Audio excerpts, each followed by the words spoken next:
The glorious martyr of Christ, Clement, came from Ancyra in Galatia, an important and populous city of Asia Minor.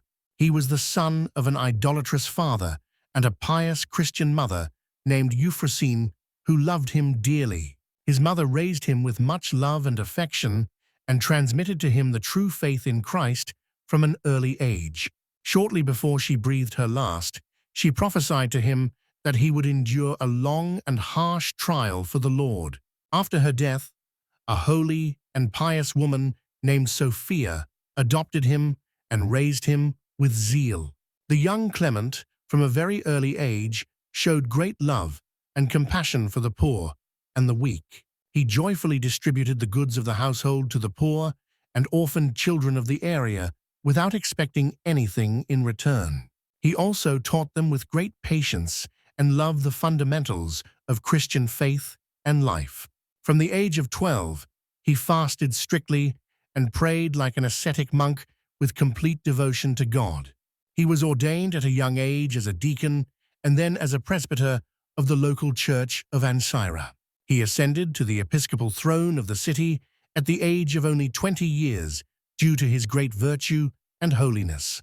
From that moment, the young bishop guided his flock with deep spiritual knowledge and paternal affection.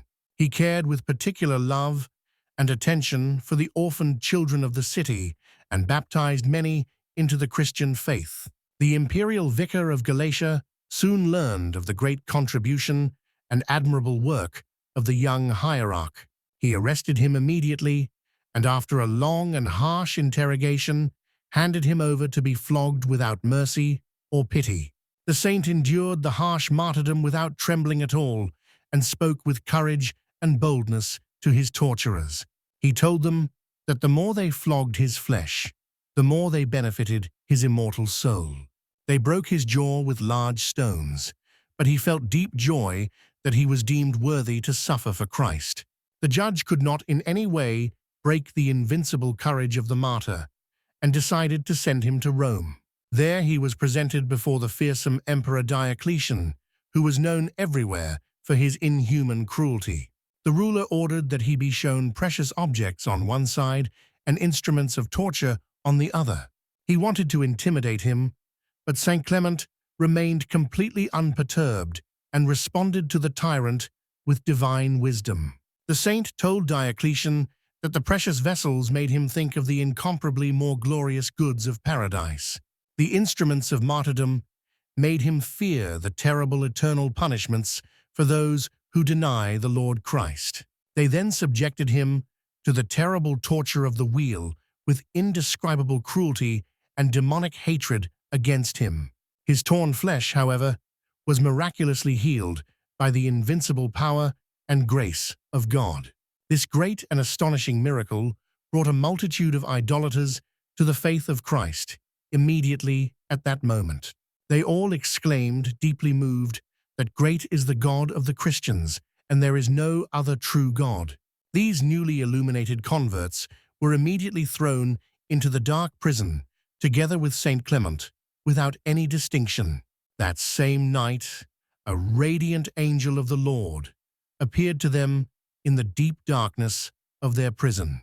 He brought them Holy Communion to strengthen and comfort their troubled souls before their martyrdom. St. Clement managed to commune all the newly illuminated with the Immaculate Mysteries on that holy and blessed night. The next day, the harsh and unrepentant persecutors put them all to death together without any pity for the brave martyrs. St. Clement himself was subjected to new, harsh, and inhuman tortures with terrible savagery and fury. They flogged him so savagely that his bones became visible beneath his bloody and torn flesh. They burned him with lit torches, but the saint endured all the tortures with incredible endurance and unwavering faith. The persecutors sent him to Nicomedia, hoping that his supernatural endurance would finally be broken there by new torments. There, Agathangelos, one of the newly illuminated, managed to escape from the prison secretly during the night. He secretly boarded the same ship as the saint because he ardently desired to share the martyrdom with him. From that moment, Clement and Agathangelos remained inseparable and brotherly companions in all their sufferings. When they were not undergoing tortures, they subjected their bodies to strict fasting and all-night prayer vigils to God. They were thus deemed worthy to receive heavenly food and to frequently receive visits from angels in their damp prison. The two blessed saints endured countless and terrible martyrdoms in various cities of the empire for many years. They were thrown to the wild beasts but remained completely unharmed by the protection and grace of God. They were enclosed in sacks and thrown from a high and steep mountain toward the precipitous sea to die. Angels of the Lord, however, immediately came to their aid, and they returned to the city healthy and safe, glorifying God. Everywhere they performed miracles and brought many idolaters to the true faith of Christ through their glorious example. They remained unshaken like adamant for 28 whole years of continuous and uninterrupted witness for their Christ.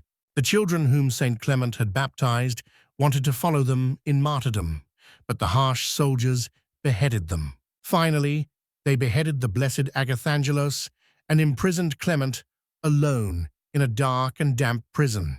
On the day of Theophany, his adoptive mother, Sophia, managed to obtain permission to have him transferred to the Holy Church.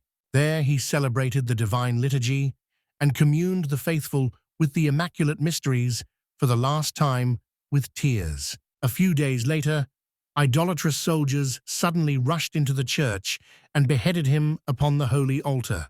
The priest became a sacrificial victim in imitation of Christ at that sacred moment of worship of the true God. The memory of the holy hieromartyr Clement and the martyr Agathangelos is honored every year on the 23rd of January.